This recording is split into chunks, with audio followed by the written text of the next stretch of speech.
I don't watch the television anymore, especially the news.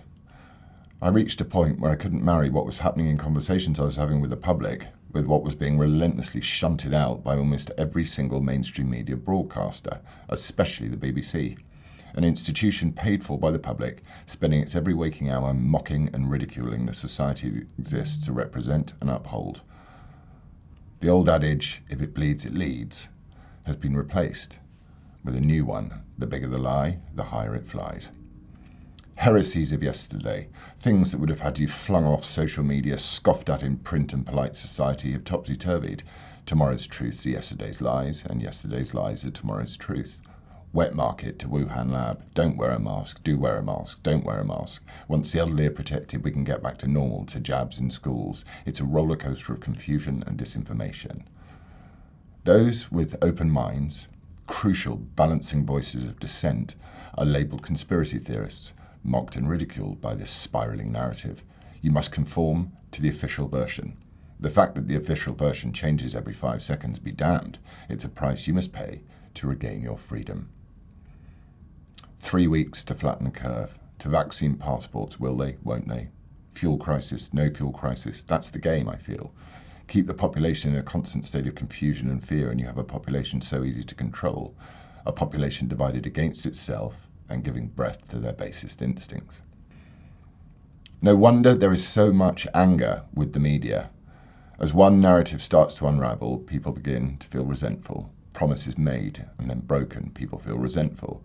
The media paid for throughout the pandemic by £200 million of government advertising revenue, paid for with £200 million of our money, a constant ringing alarm. We are paying for the perpetuity of this slow, relentless assault on logic, free speech, common sense, and debate. And the thing that has struck me most profoundly about these past 2 years is just how fragile society is, especially Western liberal democratic societies. The perfidious invasion of the woke religion into our everyday lives, member after member of Her Majesty's opposition cultishly denying the existence of biological fact, casting women onto a scrap heap word salad of people with cervixes. The protection of children no longer the responsibility of parents. The state can do that, thank you very much. Girls are boys, boys are girls, men are women, women are men. Where does this end? Where does this slow strangulation of logic, common sense, and reason lead to? Well, it leads to everything I've laid out above.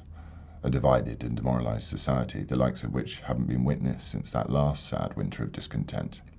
What can we do? My view is that if you love your country and your society, then we should stand up for it. Use our voices to defend each other's right to speak, rather than be fearful of the censorious mob who want to dismantle society as we know it and replace it with, well, they don't even know what they want to replace it with. The ends justify the means to the woke, even if they have no idea what the ends are. We must take back our institutions, ever more undermined and politicised by the day, the police, the health service and the BBC, to name a few. We must take back control of what our children are being taught. They cannot think for themselves if they are told what to think. They will inherit this world from us. We must protect it and their rights so that they can pass it on to the next generation. The direction of travel is not encouraging, but we can stop it in its tracks, and the best part is that it's simple.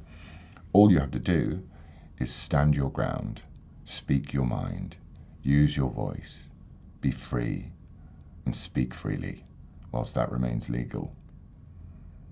Now is the winter of our discontent, made glorious summer by common sense.